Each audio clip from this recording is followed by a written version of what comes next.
এটি ভারতের সেই একমাত্র মন্দির যেখানে দেবতার আসল রূপ বছরে শুধুমাত্র একটি দিন দেখা যায়।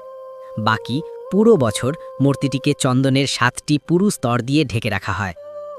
কেন এমন হয়? এই কাহিনীটি ভগবান বিষ্ণুর সবচেয়ে উগ্র অবতার নৃসিংহের সাথে সম্পর্কিত। হিরণ্যকশিপুকে বধ করার পরেও নৃসিংহের ক্রোধ এবং উগ্র তেজ শান্ত হচ্ছিল না। তার তাপ বা উত্তাপে পুরো জগৎ জ্বলতে শুরু করে।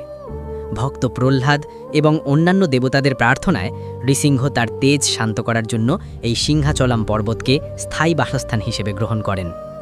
কিন্তু তার এই বিশাল এবং উগ্র রূপটি বহু শতাব্দী ধরে এই পর্বতেই রয়ে যায় এবং সময়ের সাথে সাথে মাটি ও পাথরের নিচে চাপা পড়ে যায়। বহু বছর পর অন্ধ্রপ্রদেশের রাজা পুরুরবাকে স্বয়ং নৃসিংহদেব স্বপ্নে দর্শন দেন। ভগবান তাকে জানান যে তার স্বয়ংভূ অর্থাৎ স্বয়ং প্রকাশিত মূর্তিটি এই পাহাড়ের ওপরে মাটির নিচে চাপা পড়ে আছে এবং সেটিকে খুঁজে বের করে প্রতিষ্ঠা করতে বলেন। রাজা পুরুরবা মূর্তিটি খুঁজে বের করে স্থাপন করেন। তখন দেবতা তাকে এই আদেশ দেন, আমার উগ্রতা শান্ত রাখার জন্য আমাকে সর্বদা চন্দনের একটি পুরু স্তর দিয়ে ঢেকে রাখবে এবং বছরে কেবল একবার আমার আসল রূপ দেখা যাবে। সেই থেকে এই প্রথা শতাব্দীর পর শতাব্দী ধরে চলে আসছে। পুরো ৩৬৪ দিন দেবতার বিগ্রহ চন্দন দিয়ে ঢাকা থাকে, কিন্তু অক্ষয় তৃতীয়ার দিনে সমস্ত চন্দন তুলে ফেলা হয়।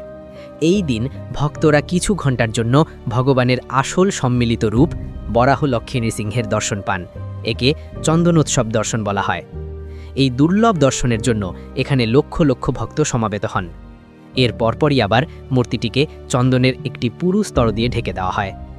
এই রহস্যময় ধামটি হল শ্রী বরাহ লক্ষ্মী নৃসিংহ স্বামী মন্দির, যা অন্ধ্রপ্রদেশের বিশাখাপত্তনম শহর থেকে প্রায় 16 কিলোমিটার দূরে সিংহাচলম পাহাড়ে অবস্থিত। নতুন নতুন পৌরাণিক গল্প শুনতে চ্যানেলটি সাবস্ক্রাইব করে রাখুন।